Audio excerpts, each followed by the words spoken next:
This is Mike with the 21 Report. We're behind the scenes in Orlando, Florida for the 21 Convention 2017 10-year anniversary event.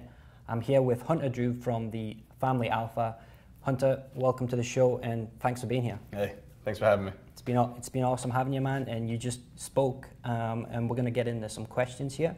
But before we do that, I was wondering if you could give us a brief overview of your talk and why it is you chose to talk about what you did.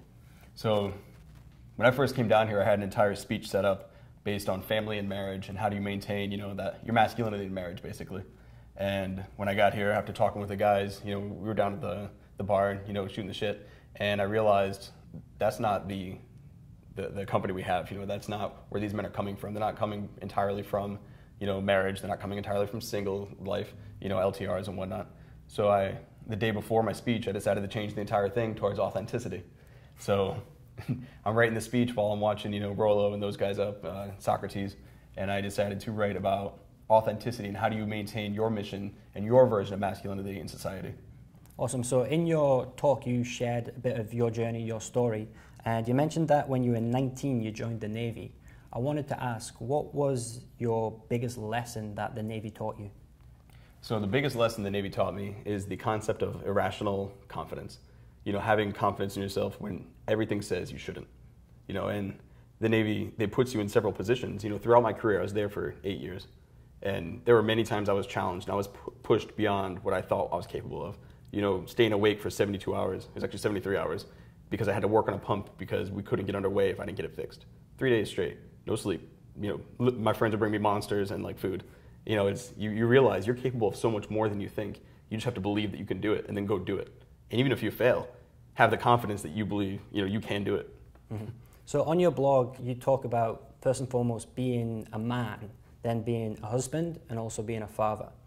What advice would you give to a man who knows he wants children at some point, but has a little bit of a fear attached to that about becoming a father? What would your advice be to that man? The fear is healthy. Having that fear means you give a shit. You're thinking about everything that comes to being a father. Being responsible for another life is not something you should take lightly.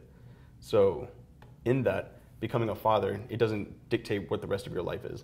Becoming a father doesn't mean you've got to start changing who you are as a man, because you are a man first, and then any title you take on after that's built off the foundation of being a man. And that's why authenticity and living authentically and genuine is so important, because you're building upon that. So if you're genuine and you have a child, just understand you're now responsible for that child. It's a part of your mission for the rest of your life. So do it the due justice and give it the due diligence it needs. Be present, make time, all of that. Yeah, you mentioned in your speech little things about just if you've had a long day at work and your son comes up to you and he wants to go play catch, you gotta do those things. You gotta do it. Yeah. Dead tired, and it's like with your wife. There's times where you don't want to have to listen or help her out with what she's going on, but that's your wife. You've got to invest in them. You've got to stop. It's not about you. That's the beauty of being men. We have that limitless reserve of energy that we can just bring to everything it is that we do. So on that same subject of fatherhood, what is the biggest mistake you see fathers making today? The biggest mistake is clearly they feel they made it. Once you become a father, they're like, oh, I made it. I can relax now. Your kids, they're going to follow the example that you set, not the advice that you give them. If you're sitting back and relaxing, if you come home every day from work, Monday through Friday, saying, I need to relax, and you change into a t-shirt and gym shorts, all your family sees is relaxed you. They never see the go-getter at work. They don't see the motivated guy who's driven to earn the paycheck. They only see you at home tired and relaxed. What example are you setting for your kid? You've got to continue to go. You're never there. It's just self-improvement to the grave and bringing them along during that process. Yeah, it's like it never ends. There's always another challenge that comes always. up. So one thing you mentioned in your talk, which I really liked, was the concept that this whole convention was founded on, which was the ideal man. One of the questions I want to ask you, it might be a difficult question, but what would your definition be of not just a good father, not just a great father, but the ideal father? So that's actually not that difficult. No? No. Good. So the ideal father is the genuine father. It is the authentic father. It's the father who isn't putting on a show or isn't trying to become their kids' friends. They're living their life and they're maintaining that standard and they're setting an example that's going to allow their children to do the same. They're present. they have boundaries that they enforce. They don't just give their child everything, because it's not about just giving. You got to prepare them for the world. And I have a son and a daughter. My son is 8, my daughter's 5. I raise them equally, but not the same. I'm very fair. But my son, I kind of give him more freedom than I give my daughter, because he's a man. He's going out there. He wants to explore. He wants to do those things.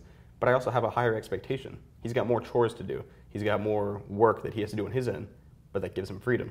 My daughter, I'm a little more strict, but I allow her to express her feminine beauty. You know, I allow her to, if she wants to go in my garage and draw on her chalk all over the floor, I let her. Let her express that artistic side. Let her express, for as long as I can, I've got to filter all the societal's, input, and I've got to just protect her from that and let her be her, let my son be him. And I keep it fair, but different. So just to kind of rewind, before you became a father, was there someone who, like, where did you learn all this knowledge from? Was it from maybe your own father or another? How did you come to this kind of awareness of how to be that father? That's a solid question. See, that's the difficult question. Yeah. So my dad was a Navy man. So I grew up with, a very strong work ethic. My bed had to be made tight. If it was not tight, I wasn't going anywhere for the rest of the day. I wasn't allowed to hang out with friends if in the morning my bed was made too loose. So that built a very strong work ethic. But he was always deployed, so he didn't teach me about the other sides of masculinity. So I kind of cherry picked. And that's what I do. If you look at my Twitter, every person I follow, they're all authentic in what it is they're bringing to the table. I've learned from a young age, because my dad was gone, how to choose strengths from people and make them my own. So to get where I've gotten now, I'm standing on the shoulders of giants, and I'm continuing. From Anthony, from us right now. Like, I think it's amazing what everybody's doing here. Yeah. And I'm picking little things, all of your skill sets. I'm like, holy shit, like, this is really impressive what you guys are doing. And this is the next evolution of the manosphere. We're in person, like, we can touch. There's no electronic medium here. And that makes the message that much more impactful. So that brings me on to something I want to ask next, which was, this was your first time speaking at the 21 convention. How have you enjoyed the experience so far?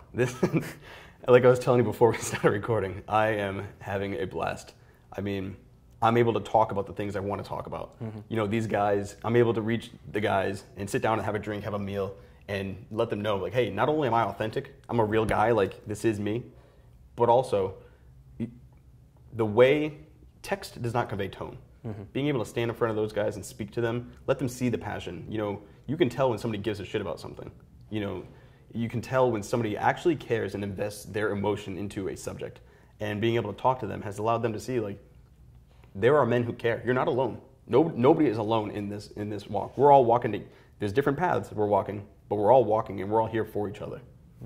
So, Hunter, before we kind of wrap this up, if people at home want to learn more about you, where's the best place that they can go?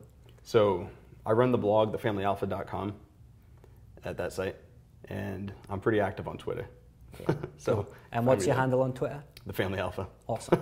Simple, easy, guys. Yeah, don't mix it up. So with that, we'll wrap this thing up now. Hunter, thank you so much for being here. We really, really have enjoyed having you. We'd love to have you back again. So for those watching at home, you can actually watch Hunter's talk exclusively, get first access on 21university.com or by clicking in the link underneath this video. This has been Mike with Hunter Drew for the 21 Report. Thank you.